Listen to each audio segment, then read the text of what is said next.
बिस्मिल्लाहिर्रहमानिर्रहीम अस्सलामुअलैकुम। परदेसी न्यूज़ में खुशामदीद। सऊदी गाका की तरफ से एक नया सर्कुलर जारी किया गया है जो कि एक खुश आइन सर्कुलर है। इस सर्कुलर कल जारी किया गया है जिसमें बताया गया है और तमाम एयरलाइन को हिदायत की गई है जो सऊदी अरब के अंदर दाखिली परवाज़ें चलाती है, यानी डोमेस्टिक फ़्लाइट्स के हवाले से ये सर्कुलर है जिसमें बताया गया है कि तमाम एयरलाइन 1 सितंबर 2021 से फुल कैपेसिटी के साथ डोमेस्टिक सफ़र कर सकते हैं।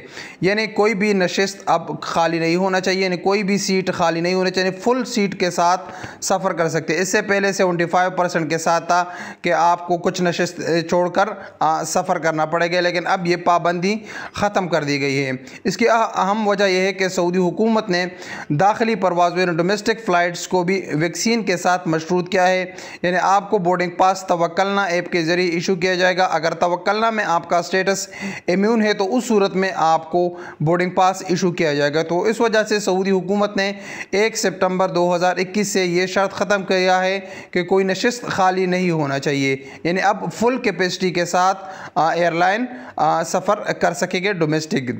तो ये खुशाइन बात है। अगर इस तरह ये पाबंदियाँ ख़त्म होगी तो इंशाअल्लाह बहुत जल्द पाकिस्तान और दीगर ममालिक से भी सऊदी अरब जाने के लिए पाबंदी ख़त्म होने की उम्मीद है। इंशाअल्लाह आने वाले दिनों में लग ऐसे रहा है कि बहुत जल्द सऊदी हुकूमत पाकिस्तान और दीगर ममालिक से फ़्लाइट्स बहाल करेगी और सिर्फ वैक्सीनेटेड लोगों को सऊदी अरब आने की इजाज़त दिया जाएगा जिनका स्टेटस तवक्कलना एप्लीकेशन पर इम्यून होगा और जो नए वीज़े वाले होंगे, जिन लोगों ने दोनों डोजेस मुकम्मल किए होंगे। तो इंशाअल्लाह ये एक खुशाइन सर्कुलर थे और एक अपडेट थी जो आप दोस्तों के साथ शेयर करना ज़रूरी था। अस्सलाम वालेकुम वरहमतुल्लाहि वबरकातुहू।